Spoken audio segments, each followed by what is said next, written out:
दिखाते हैं और सटीक खबरें दिखाते हैं और शायद यही वजह है कि दर्शकों का प्यार भी हमें मिलता रहा है। नीरज, कुछ अपडेट है क्या आपके पास? नीरज, आवाज मिल रही है आपको? हेलो, चलिए, लगता है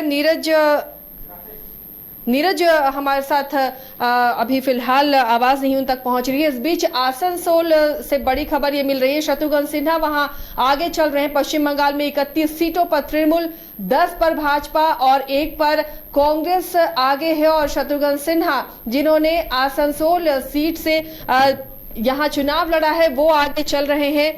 और गंगेश जी, ये जो बंगाल के जो अभी फिलहाल रुझान आ रहे हैं, कहा जा रहा था कि यहाँ बहुत बढ़त बीजेपी को मिलेगी। एग्जिट पोल के जो आंकड़े थे वो भी 30 सीटों तक, 31 सीटों तक यहाँ बीजेपी को बढ़त दिखा रहे थे, लेकिन फिलहाल अभी जो रुझान है वैसे नजर नहीं आ रहे। देखिए वहाँ क्लियर कट है, चुनाव एकदम बीच में होता नहीं है, चुनाव आर पार कर देता है। वहाँ अगर जो परिणाम रुझान निकल कर आए हैं वो क्लियर कट बता रहा है कि सारी चीजें ममता बनर्जी के पक्ष में गई हैं।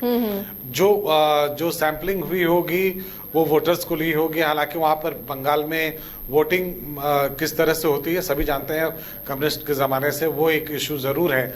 लेकिन इसके बावजूद ये मानना होगा कि वहाँ कोई लहर जैसी स्थिति बीजेपी पैदा नहीं कर पाई है।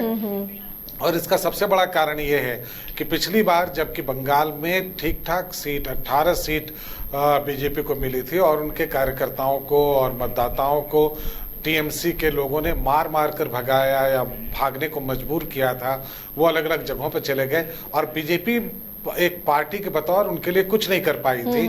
जबकि वो गृह युद्ध जैसी स्थिति बन गई थी, अंदर मारकाट मची हुई थी और बहुत भयंकर स्थिति थी। वहां पर बीजेपी ने अपने कार्यकर्ताओं और मतदाताओं के लिए कोई स्टेप नहीं उठाया। आप एक तरफा मर्यादा के पालन करेंगे तो उसका परिणाम भुगतना पड़ेगा। ये परिणाम भुगतना पड़ रहा है बीजेपी को। अगर बीजेपी अपने कार्यकर्ताओं और मतदाताओं के सामने खड़ी हो गई होती, उनके पक्ष में खड़ी हो गई होती। देखिए ये तय करना होगा, मोदी ने बीजेपी के उस चेहरे को खत्म कर दिया जो अटल बिहारी वाजपेयी के जमाने में हुआ करता था, जिसमें बहुत ज्यादा मर्यादा, बहुत ज्यादा आइडियलिज्म था कि हम बहुत आदर्श के साथ राजनीति करेंगे। मोदी ने उस परंपरा को खत्म किया। लेकिन मोदी अभी भी कुछ परंपराओं का पालन कर रहे हैं जो कि पुराने जमाने का है और उनका विपक्ष इस बात के लिए तैयार नहीं है। वो शुरू से उन मर्यादाओं का पालन नहीं करती है। तो अगर आप उन मर्यादाओं का पालन करेंगे जो कि जिस पर विपक्ष 356 लगाकर कांग्रेस ने किस प्रदेश में सरकार नहीं गिराई, लेकिन प्रधानमंत्री मोदी ने वो नहीं किया।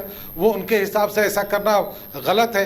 तो अगर आप अपने कार्यकर्ताओं और मतदाताओं को बचाने नहीं जाएंगे, अपने कार्यकर्ताओं और मतदाताओं को की उपेक्षा करेंगे तो ये परिणाम आपको देखने को मिलेगा। बंगाल में ये वही रिजल्ट है। बंगाल में अगर पिछली बार बीजेपी निकल कर आई होती कि हम अपने कार्यकर्ताओं के साथ, अगर बंगाल में ममता बनर्जी किसी तरह से हमारे कार्यकर्ताओं के साथ मारपीट करेगी, या आप सोचिए वहाँ लोगों को फांसी वहाँ फंदे पर लटका दिया गया और कुछ नहीं हुआ वहाँ। तो ये अगर आप आंखें बंद करेंगे कहीं किसी दृष्टि से, सिर्फ इसलिए कि आपकी पॉलिटिकल राइवल किसी अच्छे कद की है या आपका किसी के साथ अच्छा रिलेशन है, तो उसका रिजल्ट यही होगा। बीजेपी को बिल्कुल सही वहाँ पर परिणाम मिल रहा है, बिल्कुल सही ट्रीटमेंट मिल रहा है। मेरे ख्याल से वो अपने मतदाताओं और अपने समर्थकों की रक्षा नहीं कर पाई थी, उसी का ये रिजल्ट है। चलिए, लोहरदगा से अपडेट के साथ दानिश हमारे साथ जुड़े हुए हैं। दानिश, क्या खबर है लोहरदगा से? कितने राउंड की काउंटिंग हुई और कौन आगे पीछे, क्या आंकड़े वहां पर है? जी मैं आपको बता दूं कि अभी जो है लोहरदगा से इंडिया गठबंधन के कांग्रेस प्रत्याशी सुखदेव भगत जो है 26,500 वोट से लगभग आगे चल रहे हैं। और लगातार जो है जैसे ही काउंटिंग शुरू हुई है उस समय से सुखदेव भगत की बढ़त हो रही है और अब जो है मार्जिन काफी बढ़ता जा रहा है। हालांकि लोहरदगा में त्रिकोणीय मुकाबला देखने को मिल रहा था। शुरू से रुझान यह था कि चमरा लिंडा और बीजेपी के प्रत्याशी जो है समीर उरांव और सुखदेव भगत के बीच ये टक्कर होगा, लेकिन हम लोगों ने ये खबर चलाई थी चुनाव मतदान के ठीक बाद के ये जो है दो तरफा मुकाबला है और दोनों में कांटे की टक्कर है, तो जिसे अब देखने को मिल रही है। हमारा अनुमान जो था कि सुखदेव भगत और समीर उरांव के बीच टक्कर होगी, तो ये जो है अभी इसका आकलन जो है लगभग 4 राउंड की गिनती हो चुकी है। इसमें 26,500 के लगभग वोटों से ये जो है सुखदेव भगत आगे चल रहे हैं। हमारे साथ गुमला के भी रिपोर्टर अमित जी जुड़े हुए हैं, हम उनसे भी पूछेंगे कि किस तरह से रुझान आ रहे हैं, कैसा रुझान है, क्या देखते हैं इसमें। अभी पूरी तरह से सुखदेव भगत बढ़त बनाए हुए हैं। लगभग चौथे राउंड का जब हुआ था तो 26,500 का बढ़त सुखदेव भगत ने बनाया हुआ था। यहाँ पर मैं बताना चाहूंगा कि यहाँ पर उम्मीद की जा रही थी कि त्रिकोणीय मुकाबला होगा, इसमें जो चमरलिंडा है वो कोई बहुत महत्वपूर्ण रोल निभाएंगे, लेकिन ऐसा हम लोग नहीं देख रहे हैं। जो टक्कर है वो सीधे सीधे समीर उरांव और सुखदेव भगत के बीच में है, दोनों के बीच में है। हालांकि इस बीच में भी काफी लंबा अंतर आ चुका है, 26,500 वोटों का अभी शुरुआती बढ़त बना ली है सुखदेव भगत ने। तो रुझान अभी देखा जा सकता है कि पूरी तरह से सुखदेव भगत की ओर मुड़ा हुआ दिखाई पड़ रहा है। भाजपा अभी काफी पीछे चल रही है। चलिए, तो ये जो लीड है दानिश, ये 26,000 के आसपास की जो लीड मिली हुई है सुखदेव भगत को, अगर ये बरकरार रहे 1-2 राउंड तक, तो क्या माना जाए कि ये जीत में कन्वर्ट होगी, या फिर आगे जो जिस इलाके के ईवीएम खुलेंगे वो नतीजे कुछ और ला सकते हैं?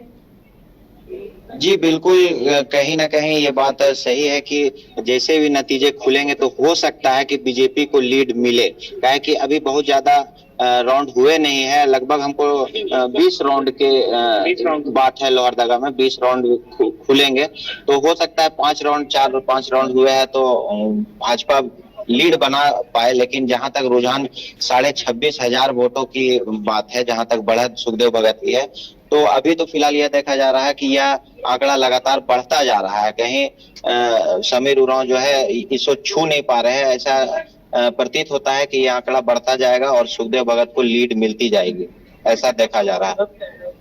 चलिए, अपडेट पर नजर बना रखिए दानिश, लौटेंगे आपके पास। तो फिलहाल सुखदेव भगत ने यहाँ से लीड बनाई है, 26,000 के आसपास की लीड है, और जैसे जैसे अब राउंड दर राउंड ईवीएम खुलते जाएंगे, अगर इस लीड को वो बरकरार रखते हैं तब तो उनकी जीत सुनिश्चित होगी। लेकिन अगर समीर उरांव के फेवर में अगर ईवीएम खुलते हैं या उस इलाके के ईवीएम खुलते हैं जहाँ पर समीर उरांव को वोट मिली है, तो ये जो गैप है उसे समीर उरांव पाट सकते हैं और फिर नतीजे कुछ अलग भी होंगे। लेकिन फिलहाल जो अभी आंकड़े दिख रहे हैं, खूंटी सीट में कांग्रेस आगे बढ़ती हुई नजर आ रही है।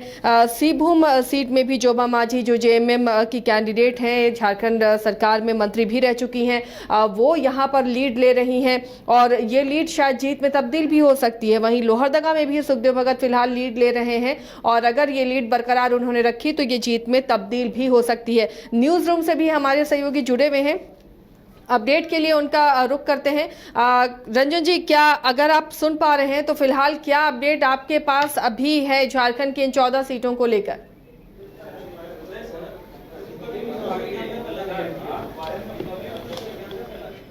अच्छा, लगता है आवाज नहीं पहुंच पा रही है। करिश्मा, कुछ अपडेट है आपके पास? जी, 5वां राउंड का रुझान जो है आसिया वो सामने आ गया है और लीड कर रहे हैं संजय सेठ 77,991 से।